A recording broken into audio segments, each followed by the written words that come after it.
आज भी मेरे पति ने वो चीज उठाई और कहा मैं जा रहा हूं, जबकि ना तो ये काम पर जाने का वक्त था क्योंकि रात के 11 बज रहे थे और ना ही इस चीज से काम का कोई संबंध था।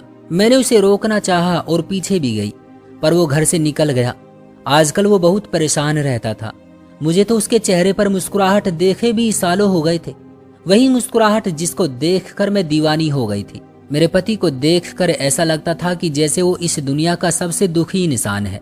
हमारे हालात भी कुछ अच्छे नहीं थे, लेकिन कुछ तो ऐसा था जो इन हालात के अलावा भी गड़बड़ था, जिसकी वजह से वो इतना ज्यादा परेशान रहता था। मेरा पति बहुत ज्यादा खूबसूरत था, वो एक हसीन मर्द था। ये कहना बिल्कुल गलत नहीं होगा कि मैंने अपनी जिंदगी में कभी नहीं देखा था। वैसे भी कहते हैं कि मर्द मुश्किल से ही खूबसूरत होते हैं, और मेरा पति भी ऐसा ही था। मेरा नाम साक्षी है और मेरे पति का नाम मंजीत था। वो अपनी बहन को कॉलेज से लेने आता था और मैं रोज उसे देखा करती थी। उसकी बहन से मेरी कोई दोस्ती नहीं थी क्योंकि वो तो बहुत ही गुस्से वाली और मगरूर किस्म की लड़की थी, पर मैं मंजीत पर दिल हार बैठी थी। वो भी मुझे चाहता था क्योंकि मैं भी हद से ज्यादा खूबसूरत थी। यूं हमने एक दूसरे से नंबर ले लिए और बातचीत होने लगी। हमारी शादी बिल्कुल फिल्मी अंदाज में हुई थी। मेरे घर वालों को जब मेरी मोहब्बत का पता चला तो वो नाराज हो गए क्योंकि मंजीत की कोई नौकरी नहीं थी और वो पढ़ा लिखा भी नहीं था। उसने सिर्फ मैट्रिक किया था।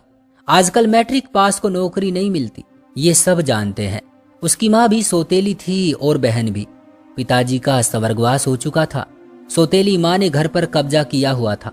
मेरे माँ बाप भी गरीब थे और मंजीत की माँ चाहती थी कि उसकी शादी किसी अमीर घराने की लड़की से हो जो अपने साथ दहेज और दौलत लेकर आए। पर मंजीत ने मुझसे शादी कर ली और मेरे माँ बाप ने तो मेरे साथ जीना मरना खत्म कर दिया था।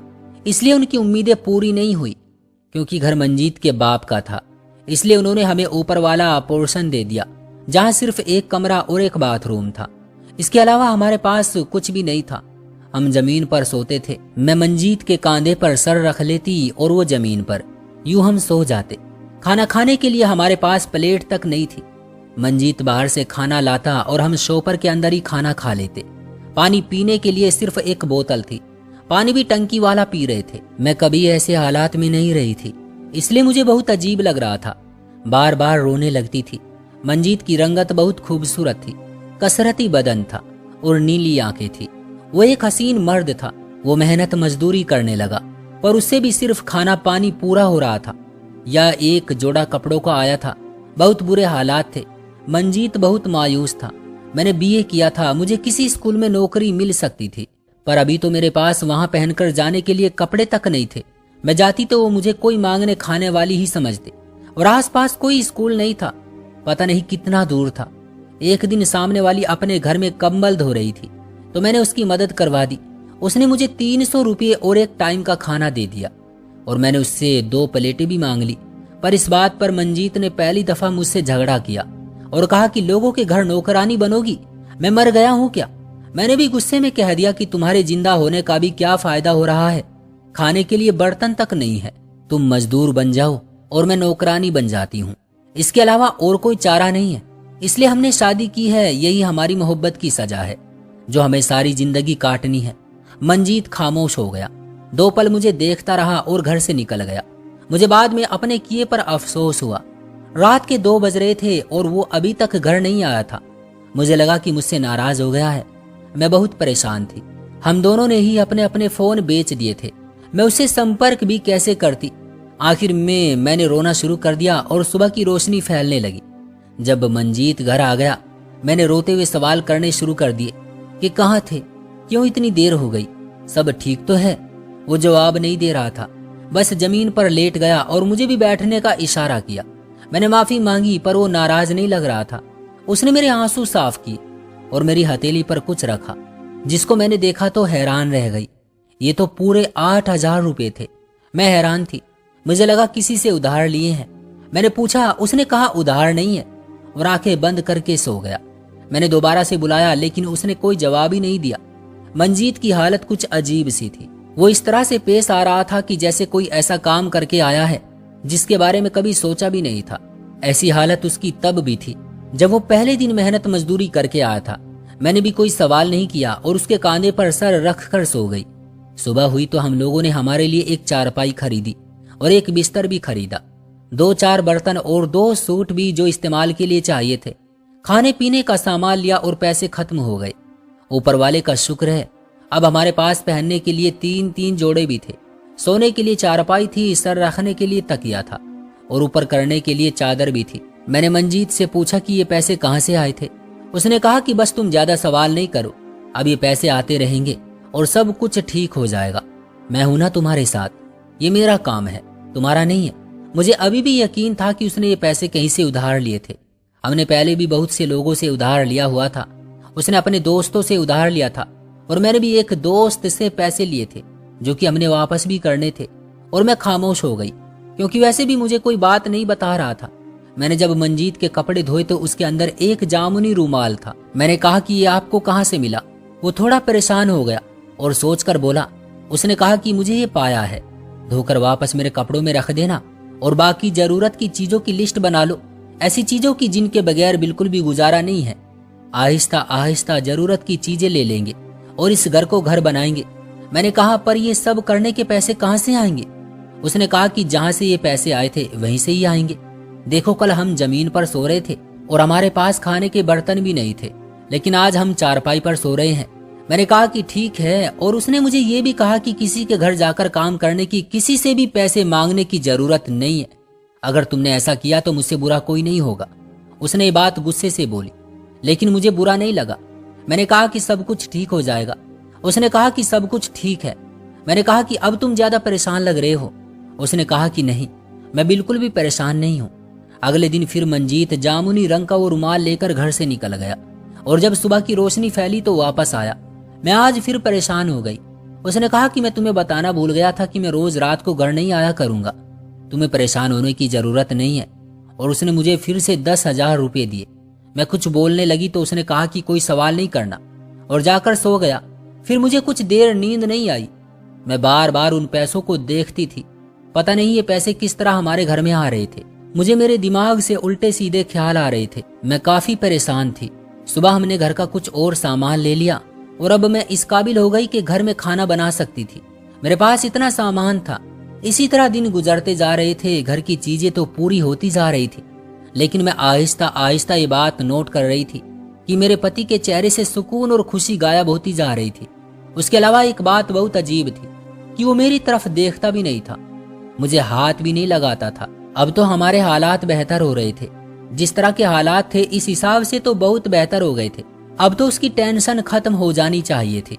अगर उसे कोई ऐसा काम मिल गया था कि एक दिन में 10 से 12,000 रुपये बन जाते थे तो फिर टेंशन किस बात की थी। मैंने कुछ पैसे जमा करने भी शुरू कर दिए थे कि कोई पता नहीं कि बुरा वक्त कब आ जाए। एक दिन रात हुई तो मैंने देखा कि मंजीत अजीबोगरीब किस्म की आवाजें निकाल रहा था। दरअसल वो आधा घंटा पहले आया था और आते ही गहरी नींद में सो गया था, लेकिन उसे लग रहा था कि जैसे उसे जिस्म के किसी हिस्से में बहुत ज्यादा दर्द हो रहा है। मैंने उसे जगाने की कोशिश की तो वह आधा नींद में था। मैंने कहा कि क्या बात है। उसने बस इतना ही कहा कि मेरी टांगों में बहुत ज्यादा दर्द हो रहा है। मैंने उसकी टांगें दबाना शुरू कर दी और वो गहरी नींद में सो गया। मुझे समझ नहीं आती थी कि वो कौन सा काम कर रहा था जो इस तरह से थका हुआ होता है। मुझे लगता था कि शायद वो कोई बहुत ज्यादा मेहनत मजदूरी का काम कर रहा है, लेकिन ये कौन सी मेहनत मजदूरी थी जो सिर्फ रात को ही होती थी और इतने ज्यादा पैसे किसी मजदूर को कोई भी नहीं देता। एक दफा फिर से पूछने की कोशिश की तो उसने मुझे डांट दिया और मेरे से झगड़ा कर लिया। उसने कहा कि तुम किसी से खुश भी होती हो या नहीं, तुम्हारे लिए सब कुछ कर रहा हूँ, तुम्हारे घर को घर बनाने के लिए। तुम ही ने कहा था कि मेरे जिंदा होने का कोई फायदा नहीं है। अब तुम घर बैठकर मेरे जिंदा होने के फायदे उठाओ। बार बार मुझसे सवाल क्यों करती हो। मैंने कहा कि गुस्से में इंसान कुछ भी बोलता है, इसका मतलब ये तो नहीं कि इस बात को दिल पर ले लिया जाए। पर उसका कहना था कि बस तुम मुझसे सवाल नहीं करो, सब कुछ ठीक रहेगा। मैंने कहा कि मुझसे दूर क्यों भाग रहे हैं, मेरे से क्या गलती हो गई। आपने तो मेरा हाथ पकड़ना भी छोड़ दिया है, अपने लिए दूसरी चारपाई भी ले आया था, अब तो मेरे साथ सोता भी नहीं था। इस बात पर वो खामोश हो गया और उसने कहा कि मेरा दिल नहीं करता। ये बात सुनकर मुझे बहुत ज्यादा अफसोस हुआ। हम लोग एक ही कमरे में इस तरह रह रहे थे जैसे एक दूसरे को जानते तक नहीं। मुझे तो इस बात की समझ नहीं आ रही थी कि मेरे पति को मेरे साथ क्या मसला हो गया था कि वो मेरी तरफ देखता भी नहीं था। हम लोग कोई भी प्यार मोहब्बत की बात नहीं करते थे, जबकि हमारी शादी को भी इतना वक्त नहीं हुआ था। जिस तरह हमने एक दूसरे को हासिल किया था और जिस तरह हम लोग एक दूसरे के लिए पागल थे, क्या उसका इतना भी हक नहीं था कि हम एक दूसरे से अच्छे तरीके से बात ही कर लेते? लेकिन मेरे पति ने तो मुझे ऐसे रद्द कर दिया था जैसे उसके दिल से मेरी सारी मोहब्बत ही निकल गई हो। रात को कुछ ज्यादा ही अजीब हुआ। मैंने अपने पति को रोते हुए सुना। वो अपनी चारपाई पर मुझसे मुंह मोड़े सो रहा था और आहिस्ता आहिस्ता रो रहा था। मुझे पहले लगा कि शायद मेरा वहम है, लेकिन वो वाकई रो रहा था। कोई मर्द इस तरह से नहीं रोता। एक मर्द बहुत ज्यादा मुश्किल से रोता है। वो तो ऐसे रो रहा था कि जैसे उसे किसी बात का अफसोस हो रहा था। मैंने उससे नहीं पूछा क्योंकि मुझसे छुपकर रो रहा था। मैंने सुबह उससे पूछा कि क्या रात को आप रो रहे थे? तो उसने कहा कि शायद मैं नींद में रो रहा था, क्योंकि मैंने अपनी माँ को ख्वाब में देखा था। इस घर में रोज पैसे आ रहे थे और चीजें भी आ रही थी। एक दिन हम लोग बाजार से वापस आ रहे थे जब मेरी सौतेली सास ने हमें देख लिया और कहा कि तुम लोग बड़े नोट छाप रहे हो, कहीं अपनी खूबसूरत पत्नी से काम तो नहीं करवा रहे। मंजीत को बहुत ज्यादा गुस्सा आता था और अपनी सौतेली माँ की हरकतों पर तो बहुत ही ज्यादा गुस्सा होता था।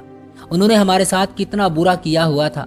ये घर भी मंजीत का था और कारोबार भी, लेकिन उन्होंने इस पर कब्जा किया हुआ था और अपनी तरफ से रिश्तेदारों को अपने साथ मिलाया हुआ था। अगर मंजीत उनके खिलाफ कोई भी कदम उठाने की कोशिश करता तो वो यही कहती थी कि हम दोनों अकेली औरतें हैं और ये हम पर जुल्म करना चाहता है, हमें सड़क पर फेंकना चाहता है। हम क्या करेंगे? सारे रिश्तेदार और मोहल्ले वाले भी उन्हीं की साइड लेते थे और कहते थे, क्या तुम्हें शर्म नहीं आती कि बाप मर गया है और अपनी माँ और बहन के साथ इस तरह से पेश आते हो? मंजीत ने सब कुछ उस ईश्वर पर छोड़ दिया था। उसने कहा, जो करना है इनको कर लेने दो, जो मेरे नसीब में होगा वो मुझे मिल जाएगा। उसने आज अपनी माँ को जवाब ही नहीं दिया। मेरा हाथ पकड़कर ऊपर आ गया। हमारे घर की तरफ आने का रास्ता भी अलग था। एक दिन मैं खुद ही जाकर मंजीत के पास बैठ गई। मैंने उसका हाथ पकड़ा और उसके हाथ को अपनी आंखों से लगा लिया। मैं उसको गले लगाना चाहती थी, उससे कोई प्यार मोहब्बत की बात करना चाहती थी।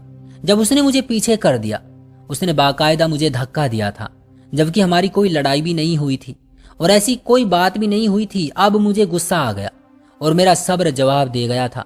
मैंने कहा कि क्या गलती कर दी है मैंने कहा, क्या मैंने आपसे कोई बेवफाई कर दी है जो आप मेरे से इस तरह दूर भाग रहे हैं जैसे आपको मेरे तन से बदबू आ रही है?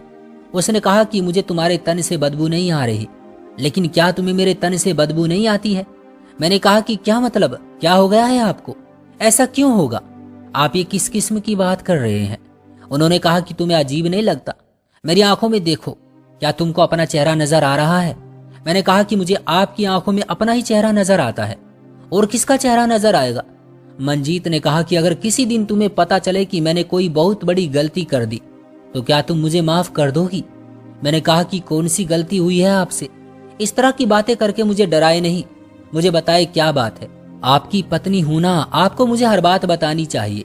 उसने कहा, तुम मेरी पत्नी हो, मुझे तुम्हें हर बात बतानी चाहिए। तुम तो मेरे दुख सुख की साथी हो, लेकिन मैं कोई बात नहीं बता सकता। सुबह हुई तो मैंने देखा कि मंजीत बेहोश पड़ा था। मैं बहुत ज्यादा परेशान हो गई और जल्दी जल्दी रिक्शा लेकर आई। उनको डॉक्टर के पास ले गई। डॉक्टर ने भी यही कहा कि उन्होंने बहुत ज्यादा टेंशन ली हुई है, किसी वजह से परेशान है और बहुत ज्यादा कमजोर भी हो गए। इनके खाने पीने का ख्याल रखें। एक बात बहुत ही ज्यादा अजीब थी कि मेरा पति जब भी काम पर जाता वो उस जामुनी रूमाल को अपने साथ ले जाता था। मैंने वो रूमाल छुपा दिया तो उसने शोर मचा दिया कि कहाँ चला गया, तलाश करो उसको, उसके बगैर मैं काम पर नहीं जा सकता। आखिर काम पर जाने का एक रूमाल से क्या संबंध था? फिर जहां मैंने छुपाया था वहां से निकाल कर दे दिया। मंजीत ने कहा कि इसकी हिफाजत किया करो, मुझे रोज चाहिए होता है, इसको कहीं रख कर भूल न जाना और गलती से भी किसी को दे मत देना। इतना सा काम तुझे कह रहा हूं, इसको कर लिया करो। मंजीत की तबीयत दिन ब दिन खराब रहने लगी थी। मैं उसे छत से देखती रहती थी। वो मेन रोड की तरफ मुड़ जाता था और उसके बाद जिस तरफ जाता था वो रास्ता मेन चौक और मेन बाजार की तरफ जाता था, जहां पर बड़े बड़े होटल बने हुए थे, लेकिन ना तो वहां पर कोई ऑफिस था और ना ही कोई फैक्ट्री थी। एक दिन मंजीत की तबीयत बहुत ज्यादा खराब थी, वो अपने होशो हवास में भी नहीं था। मैंने उसे दवाई दी और वो सुकून से सो गया और जामुनी रूमाल उठाकर उस तरफ चली गई जहां पर वो जाया करता था। मैंने देखा ये तो खुली सड़क थी और यहाँ गाड़ियां आती जाती थी। मुझे समझ नहीं आई कहाँ जाना है, क्या करना है। बस मैं वापस जाने लगी जब मैंने एक और मर्द के हाथ में भी ऐसा ही एक रुमाल देखा और वो भी सड़क की तरफ देख रहा था। मुझे कुछ समझ नहीं आ रहा था, लेकिन मैं भी रुमाल को हाथ में पकड़े सड़क के किनारे खड़ी हो गई। वो दूसरा आदमी बाकायदा इस बात को जाहिर कर रहा था कि मेरे हाथ में जामुनी रुमाल है। मैंने भी उसी की तरह करना शुरू कर दिया। थोड़ी देर के बाद मेरे पास एक गाड़ी आकर रुक गई। उस गाड़ी के अंदर तो एक औरत बैठी हुई थी। उसने मुझे देखा और शीशे के करीब आने को कहा। उसने कहा कि ये जामुनी रुमाल तुम्हारे हाथ में क्यों है? मैंने कहा कि जी, मुझे उसका सवाल समझ नहीं आया। तो इस बात पर वो औरत हंसने लगी। उसने कहा कि तुम्हें किसने पकड़ा दिया ये रुमाल? वो आदमी कहाँ है जो रोज यहाँ पर खड़ा होता है? मैंने कहा कि कौन सा आदमी, किसकी बात कर रही हो? उन्होंने कहा कि वही जो इस तरफ खड़ा होता है, जिसका ये रुमाल है। मैंने कहा कि मंजीत? उसने कहा जी हाँ, मैं मंजीत की ही बात कर रही हूँ। फिर मैंने उसे मंजीत का हुलिया बताया। उसने कहा कि हाँ हाँ वही। मैंने कहा कि उसकी तबीयत बहुत ज्यादा खराब है। उसने कहा ओहो, उसकी तबीयत खराब है? अच्छा ये लो उसके लिए पैसे, उसका इलाज करवा लेना। उसने 10-12 हजार रुपये दिए। मैंने कहा मैं ये पैसे कैसे ले सकती हूँ? उसने कहा कि तुम फिक्र नहीं करो, मैं मंजीत के साथ हिसाब कर लूंगी। मैंने कहा कि आप उसे जानती हैं? उसने कहा कि पहले तुम बताओ कि तुम कौन हो। मैंने कहा कि मैं मंजीत की पत्नी हूँ। इस बात पर वो फिर से हंसने लगी। वो कहने लगी कि फिर तो मुझसे मत पूछो कि मैं उसे किस तरह जानती हूँ। ये पैसे उसको दे देना और उसको कहना कि कोको तुम्हें बहुत याद कर रही थी। वो औरत वहां से चली गई। मगर थोड़ी देर के बाद सामने का मंजर देखकर मुझे सारी बात समझ आ गई। वो लड़का जो सामने खड़ा था और रुमाल को हिला रहा था, उसके सामने भी एक गाड़ी रुकी थी जिसके अंदर खूबसूरत औरत थी और वो मुस्कुराता हुआ उसके साथ बैठकर चला गया। मुझे सारी बात समझ आ गई थी। मेरा पति वही काम कर रहा था जो कुछ औरतें मजबूरी में करती थी, और अब ये काम मर्दों ने भी शुरू कर दिया था। क्योंकि मेरा पति बहुत ज्यादा खूबसूरत था, मैं जमीन पर गिर गई। मैंने फूट फूट कर रोना शुरू कर दिया। घर आने तक मैं ऐसे ही आई जैसे कोई जिंदा लाश हो। मंजीत को होश आ गया तो वो मेरे इंतजार में खड़ा था और मेरी हालत देखकर शायद जान भी गया था। मैंने उसकी हथेली पर पैसे रखे और कहा कि तुम्हें कोको याद कर रही थी। उसने सर झुका लिया। मैं वहां से गुजर कर जाने लगी जब उसने मेरा हाथ पकड़ लिया और उसने कहा कि मुझे माफ कर दो, मेरे पास और कोई रास्ता नहीं था। मैंने कहा कि अगर मुझसे मोहब्बत है और मुझे अपनी जिंदगी में रखना चाहते हो तो दोबारा ये काम नहीं करना। उसने मुझे गले से लगा लिया और कहा कि तुम्हारी कसम मैं ये काम नहीं करूंगा, नहीं करूंगा मैं ये काम। वो रो रहा था और फिर मैं भी रोने लगी। गलती उसकी नहीं थी, वो भी तो मजबूर था। लेकिन उसके बाद मैंने उससे वादा किया कि मैं उसका साथ दूंगी और उसने भी वादा किया कि वो ये काम नहीं करेगा। कुछ दिन बाद मुझे मेरे ससुर की एक वसीयत मिल गई जिसमें साफ लिखा था कि ये सारा कुछ मंजीत के नाम था। शायद हमारी किस्मत अच्छी थी। हमने वकील से संपर्क किया और घर और कारोबार में से हमें हिस्सा मिल गया। उसके बाद हमने ये जगह छोड़ दी और अपना छोटा सा कारोबार बना लिया। अब दोबारा कभी भी इस विषय के ऊपर बात तक नहीं करते हैं और इस तरह से पेश आते हैं कि जैसे ये सब कुछ हुआ ही नहीं था। दोस्तों, ये थी हमारी आज की कहानी। उम्मीद करते हैं कि आपको पसंद आई होगी। वीडियो को लाइक करके चैनल को सब्सक्राइब कर लीजिए ताकि आने वाली वीडियो आपको तुरंत मिले। मुझे दीजिए अगली वीडियो तक इजाजत। तब तक के लिए धन्यवाद।